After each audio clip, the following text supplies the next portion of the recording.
Welcome Ramblers to another edition of the Man Mountain doing his match previews, looking at the tactical breakdown that we've got coming up ahead for the weekend down at Loftus Road. Trip down to London. I remember the game at Bramall Lane. We were absolutely outstanding for the first half. Absolutely dominated the game, went in 2-0 up. We were absolutely coasting. I'd have put my house on a comfortable victory. We were eyeing 3, 4 and 5. And then second half got completely poked back. Remember Lyndon Dykes getting a late equaliser, which really knocked the stuffing out of us. It was a real surprise. It was complete and utter game of two halves, and it was the first time that we really looked like it was all coming together. Kiefer Moore notching as well. I know that seems fairly rare nowadays. So we've got to go down to QPR. They are currently sat in 14th position in the table. They are 7 points off the playoffs, so the dream is very much still alive for QPR. And 14 points off the relegation. They can stop probably worrying about that.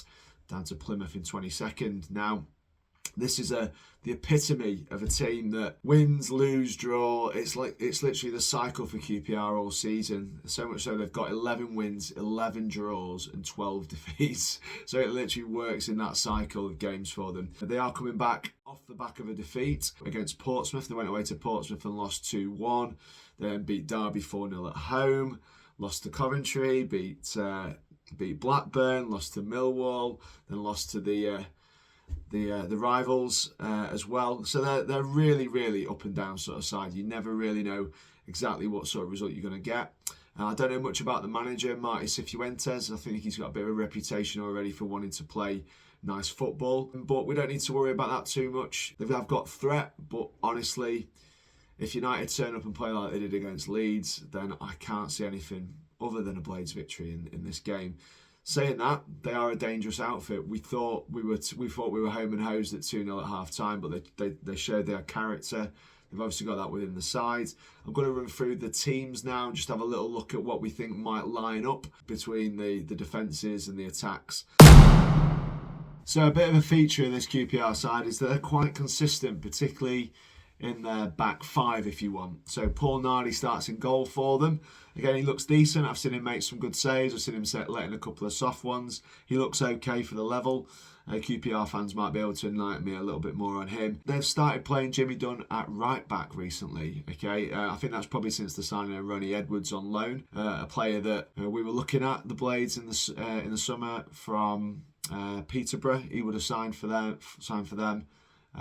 Over to Southampton, where he didn't get a run, so Southampton picked him up, and then he has gone out on loan because he just wasn't getting a sniff at Southampton. But I remember the game back at Bramall Lane. Steve Cook was at the heart of the defence, and that's how they line up at the moment with him and Ronnie Edwards at centre half. So quite a decent pairing, really. Ronnie Edwards came with a lot of fanfare from League One. Obviously, when they step up the levels like that, you just never know how they're going to impact the game. I think Southampton going up to the Premier League, it was always going to be a big ask to jump from League One to the Premier League, and as a result, he didn't really get much of a look in down at Southampton. I remember the game at Bramall Lane. Steve Cook was outstanding. Actually, he was really good, despite the fact he's really kicking on in terms of age. He is a very experienced centre half. Forged an amazing career, really, because a friend of mine said he used to play for him, and he played for Eastbourne Borough, which was a non-league team, and he said and then Cookie went all the way to Bournemouth and made a fantastic career, and he's come back and he's still going strong. He was good at Forest and he's good here as well, and he's playing really well. Obviously, he's going to lack pace. I don't know how high up the pitch or brave they're going to be, especially if Tyrese Campbell's running at him and making those inverted runs and those arced runs that we spoke about. We'll have to wait and see. Jimmy Dunn, I get the feeling he's a bit of a crowd favourite. He gets the goals as well. He's got 5 goals this season for them as well. He's a player obviously we looked at, being deployed at right back at the moment. Again, a good player we like. He's good in the air from what I've seen. He attacks the ball really, really well, and they will post for at corners. From the last game where we've been sort of, I'd say we kind of let ourselves down a little bit in the air in the last game. I think it's going to be something that the manager's going to look at for us in terms of making sure that we get the right men marked up in the boxes, because there is certainly an opportunity for Tyrese to run beyond these two at centre half. They've got Kenneth Powell. Hiya, pal. at left back. Again, I don't know too much about Kenneth Powell, but he's again part of a back five that has been really, really consistent in terms of selection. Not so much in terms of performance, because they do tend to concede goals most of the time. So they are one of those sides that you can get at. It's going to be really, really interesting. I think the game has become much more important for Sheffield United on the back of the defeat. I think it's always dispiriting to go away and not, or to go into the next game after a defeat against one of your rivals and going to get beat again or not pick up 3 points. So I know the United are going to be going all guns blazing to make sure that they can get the result in this game. So we look into the midfield and the duel that's going to be happening in there. Who is City Pep going to be trying to smash into? Well, Sam Field has played every game for him this season, so I expect him to do that again. He's a bit of a stalwart for them, played every game, never been on the bench, similar to Jimmy Dunn. So I expect him 100% to be in the centre of the midfield. And he's a good player, Sam Field. He's got a bit of everything, and at the level he's proved himself to be decent. They've got Jonathan Varane, no relation to Rafa, I don't think, but he's in the centre midfield for them as well, along with Jack Colback. Sometimes goes in there, who we know has been around quite a few years at Newcastle and other places, so a bit of experience in there might be the choice for this particular game. They're again steady in there. I expect our front three to give them real problems. Callum O'Hare will obviously be occupying and putting them under a lot of pressure, and we need Callum O'Hare in every lineup, in every starting lineup for Sheffield United, and I'm hopeful that he's fully fit to do that and come in. With regards to what guys further forward, they've got Paul Smith on the right hand side. Again, a tricky little winger, works really, really hard, quite industrious. Final product, not loads of goals, not loads of assists, but it works really hard and probably a bit of a fan's favourite because of that, if you get my drift. They've got Koki Saito, who's a winger, quite tricky, can beat his man. Again, final ball and goals are lacking, but they are tricky and they can produce chances for other players as well. They obviously flank either side of the main danger. So the main danger being Ilias Chair, who a lot of sides were looking at. Sheffield United, I know a lot of Blades fans would have liked him to come and play for us. He's a bit of a maverick, I suppose, at this level. He's got lots and lots of tricks, lots of skill, really good final ball delivery, can score a goal. I think he's their version of Gus Hamer.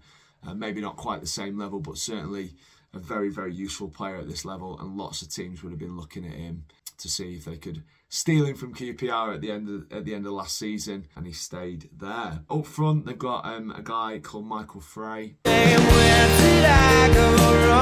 He's a bit of a throwback, really. A bit of a bulldozer of a striker, uses his physicality. Big skinhead, quite imposing and strong. And will pose an aerial threat along with Jimmy Dunn from those set plays. For Sheffield United, it's time for Wilder to start to think to himself. He's rested Rob Holding for that last game. He's obviously got the class. He's obviously been good in the air from what I've seen. And I think as a pairing, we do need to have a little bit more reassurance in those aerial duels, if you want.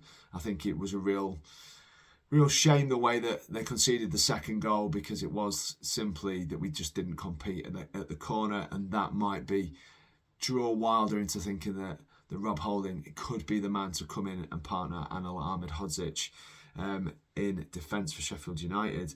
I think that Chair will spot if Clark is there. He may say, right, I'm going over there to see if I can cause him some problems. Simply because if you watched the game the other night, over on that side, Solomon really had him in all kinds of trouble, and Chair is somebody who can run at people, does have good feet, and is tricky. So it may be that they target that if he plays. For me, it'd be hard to look past Chowdhury, to be honest. I know Chowdhury played a lot of games at Leicester. He wasn't specifically loaned to play at right back for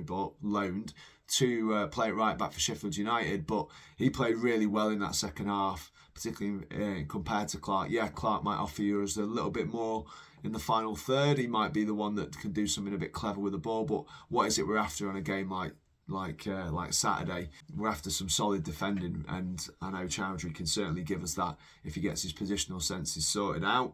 So yeah, there'll be some good matchups across the field. We've got to defend properly when they get on the attack.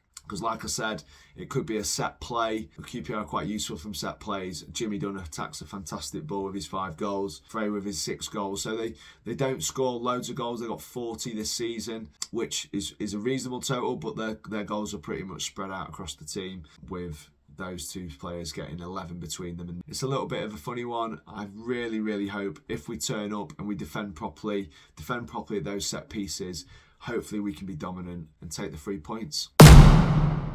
In terms of a score prediction, I think United are going to go, and I think we're going to get a shutout. I think we're going to win 2-0. It's a big shout because, again, they do have that aerial threat. I think Jimmy Dunn is going to play out of his skin, because he could be somebody that we sign at the end of the season and come and potentially play for us either in the Championship next season or the Premier League, which is what we all hope for, obviously. But Jimmy Dunn, I think, is going to be playing out of his skin in this game, because I think he must have known about the interest. I think he's their top man. He's a bit of a talisman. And what I don't want to see is him heading the ball past Michael Cooper, because I just think this is a game that we really have to be at it. And I believe that if we are, and we defend properly, then we should have a really, really good chance of 3 points. I have been there once before. I think it was the coldest night of my life.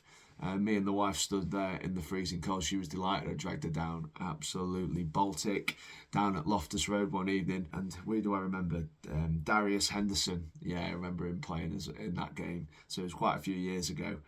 But it was, so I think we got the victory in the end. I think it was 2-1. These lot are there to be beaten. Okay, they are still in the hunt. They've got 7 points behind the playoff spot, so they'll still believe. We could have done with playing them in 5 games time if truth be told, because it might be an easy game when they're all sat on the beach thinking about their holidays. But no, they've still definitely got something to play for, and they do have threats in those wide areas. And obviously, Ilias Chair, Frey being a big lad and putting himself about, and of course Jimmy Dunn could be our undoing in this game. I really hope not. I hope he looks at the big picture, maybe his future, and decides that he wants to come to us when we're in the Premier League and just as a Saturday off. But we'll wait and see. Blades fans, go down there and sing your hearts out. The usual away following. You know, I love to hear it when I'm watching it on the TV and stuff like that.